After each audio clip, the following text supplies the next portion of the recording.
ಸ್ಥಳ ದೇವಾಲಯ. ಆ ದೇವಾಲಯ ನೆಮ್ಮದಿಯಿಂದ ನಾವೆಲ್ಲ ಪ್ರಾರ್ಥನೆಯನ್ನ ಮಾಡಬೇಕು. ಸೊ ನೀವೆಲ್ಲ ಪ್ರಾರ್ಥನೆ ಮಾಡಲಿಕ್ಕೆ ಧರ್ಮಸಭೆಗೆ ಬಂದಿದ್ದೀರಿ, ಅದು ನಿಮ್ಮ ತಲೆಯಲ್ಲಿರಬೇಕು. ಯುವಕರು ಆಸೆಗಳಿರ್ತದೆ, ನೆಮ್ಮದಿದ್ರೆ ಮಾತ್ರ ನೀವೇನಾದ್ರೂ ಯಶಸ್ಸನ್ನ ಕಾಣಲಿಕ್ಕೆ ಸಾಧ್ಯ. ಇದು ನಿಮ್ಮ ತಲೆಯಲ್ಲಿರಬೇಕು ಅಂತೇಳಿ ತಮ್ಮೆಲ್ಲ ಮಗಳು ಕೈ ಮುಗಿದು ನಾನು ಪ್ರಾರ್ಥನೆಯನ್ನು ನಾನು ಮಾಡ್ತಾ ಇದ್ದೇನೆ. ವೇದಿಕೆಯಲ್ಲಿರುವಂತ ಎಲ್ಲ ನನ್ನ ಗುರುಹಿರಿಯರ ಪಾದಗಳಿಗೆ ನನ್ನ ಸಾಷ್ಟಾಂಗ ನಮಸ್ಕಾರಗಳನ್ನು ಅರ್ಪಿಸಲಿಕ್ಕೆ ನಾನು ಮೊದಲು ಬಯಸ್ತಾ ಇದ್ದೇನೆ. ಮಾನ್ಯ ಸಿದ್ದರಾಜ ಸ್ವಾಮಿಯವರು ಇಲ್ಲಿ ಒಂದು ದೊಡ್ಡ ಧರ್ಮದ ಕ್ಷೇತ್ರ, ಪೂಜ್ಯ ಕ್ಷೇತ್ರವನ್ನು ಸ್ಥಾಪನೆ ಮಾಡಿದ್ದಾರೆ. ಹಿಂದೆ ಕೂಡ ನಾನು ಬಂದಿದ್ದೆ. ಈಗ ನಮ್ಮ KH ಮುನಿಯಪ್ಪನವರು 100 ಫೋನ್ ಮಾಡಿರ್ಬೇಕು, ಬರಲೇಬೇಕು ಅಂತೇಳಿ ಒತ್ತಾಯ ಮಾಡಿ ಅವರು ಮತ್ತು ನಮ್ಮ ಶ್ರೀನಿವಾಸ್ ಅವರು ಇಬ್ಬರು ಸೇರಿ ನನ್ನನ್ನ ಇಲ್ಲಿಗೆ ಕರ್ಕೊಂಡು ಬಂದಿದ್ದಾರೆ. ಬಹಳ ಸಂತೋಷ. ದೇವಿ ಮತ್ತು ವಿಶೇಷವಾಗಿ ನಮ್ಮ ಶನೇಶ್ವರ ಅಂದ್ರೆ ಎಲ್ಲರೂ ಕೂಡ ಒಂದು ದೊಡ್ಡ ಶಕ್ತಿ.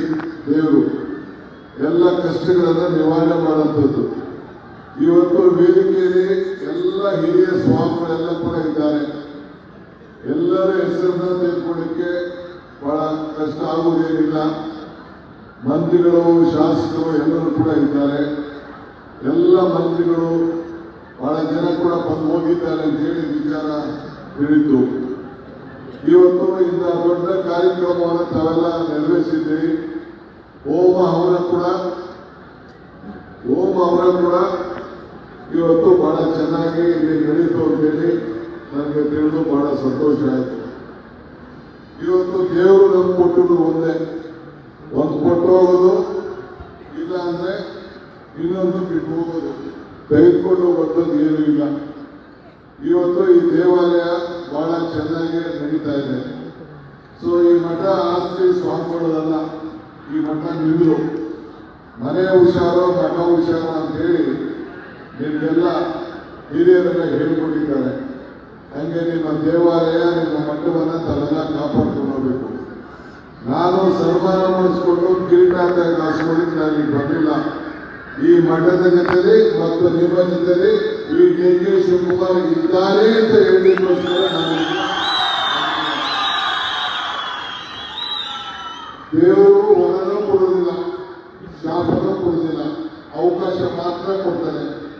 ಈ ಅವಕಾಶವನ್ನ ನಾವು ಯಾವ ರೀತಿ ಉಪಯೋಗಿಸ್ಕೊಳ್ಬೇಕು ಅನ್ನೋದು ಬಹಳ ಮುಖ್ಯ. ಒಂದು ಇತಿಹಾಸ, ನಮ್ಮ ಸಂಪ್ರದಾಯ, ಈ ದೇಶದ ಸಂಸ್ಕೃತಿ, ಇದು ನಾವು ಗಮನದಲ್ಲಿಟ್ಕೊಳ್ಬೇಕು.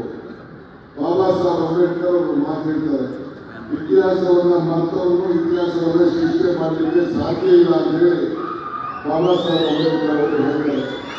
ಅಂದ್ರೆ ನೀವು ನಾವೆಲ್ಲ ಒಂದು ನಂಬಿಕೆ ಮೇಲೆ ಇದು ನಾವು ಸೇರಿದ್ದೇವೆ. ಮರಕ್ಕೆ ಬೇರು ಎಷ್ಟು ಮುಖ್ಯನೋ ಮನುಷ್ಯನಿಗೆ ನಂಬಿಕೆ ಕೂಡ ಅಷ್ಟೇ ಮುಖ್ಯ. ಇದು ನಾವೆಲ್ಲ ಗಮನ ಇಟ್ಕೊಂಡಿರ್ಬೇಕು. ಬೇರಿಲ್ಲ ಅಂತಂದ್ರೆ ಮರ ಉಳಿಲಿಕ್ಕೆ ಸಾಧ್ಯ ಇಲ್ಲ. ಹಾಗೆ ನಂಬಿಕೆ ಇಲ್ಲ ಅಂದ್ರೆ ನಮ್ಮ ಧರ್ಮದಲ್ಲಿ, ನಮ್ಮ ಆಚರಣೆಯಲ್ಲಿ ನೆಮ್ಮದಿಗೋಸ್ಕರ ನಾವು ನಮ್ಮ ಅನೇಕ ವಿಚಾರಗಳನ್ನ ನಾವು ನಂಬಿಕೊಂಡು ನಾವು ಬರ್ತಾ ಇದ್ದೇವೆ.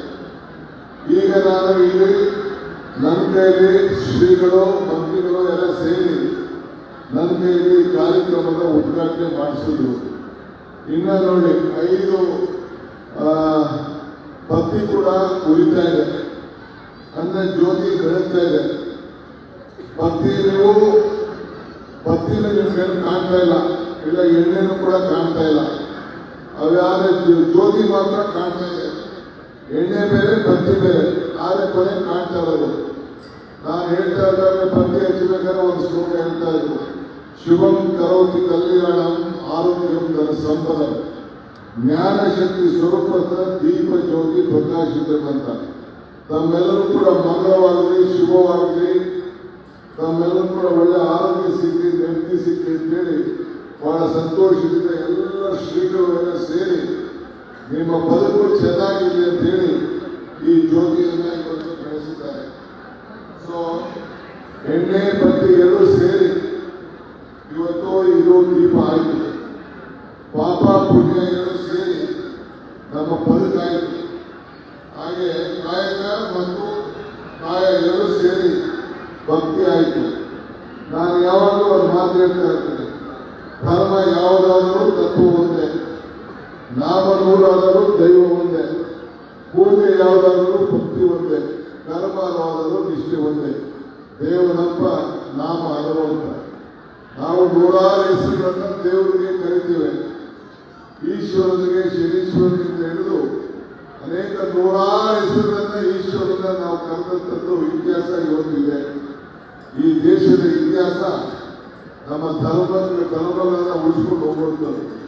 ಸೊ ಅದರಿಂದ ಇವತ್ತು ನಮ್ಮ ಸಿದ್ದರಾಜ ಸ್ವಾಮಿಗಳು ಎಲ್ಲ ಗಣ್ಯರನ್ನ ಕರೆಸಿ, ಶ್ರೀಗಳನ್ನ ಕರೆಸಿ, ಎಲ್ಲ ಮಠಾಧೀಶರ ಸಂಗಮ ಇವತ್ತು ಇಷ್ಟು ದೊಡ್ಡ ಕಾರ್ಯಕ್ರಮವನ್ನ ನಿಮ್ಮನ್ನೆಲ್ಲ ಈ ಮಧ್ಯರಾತ್ರಿ ಸೇರಿ ಶಿವನನ್ನ ಮಹಾದೇವರನ್ನ ನೆನೆಸಿಕೊಂಡು ಆ ದೇವರನ್ನ ಆಚರಣೆ ಮಾಡಿ ನೆಮ್ಮದಿಯನ್ನ ಪಡ್ಕೊಳ್ಳಿಕ್ಕೆ ಪ್ರಯತ್ನವನ್ನ ಮಾಡಿದ್ದಾರೆ.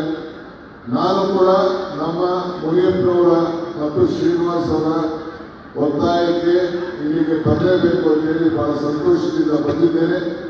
ಭಗವಂತ ಒಳ್ಳೇದು ಮಾಡಿ. ಈ ಡಿ ಕೆ ಶಿವಕುಮಾರ್ ನಿಮ್ಮ ಮಠದ ಜೊತೆಯಲ್ಲಿ, ನಿಮ್ಮ ಜೊತೆಯಲ್ಲಿ, ಸಮಾಜದ ಜೊತೆಯಲ್ಲಿ ಇರ್ತಾರೆ ಅನ್ನೋ ಮಾತನ್ನ ಹೇಳಿ ನನ್ನ ಮಾತನ್ನು ಮುಗಿಸ್ತೇನೆ. ಎಲ್ಲರಿಗೂ ನಮಸ್ಕಾರ.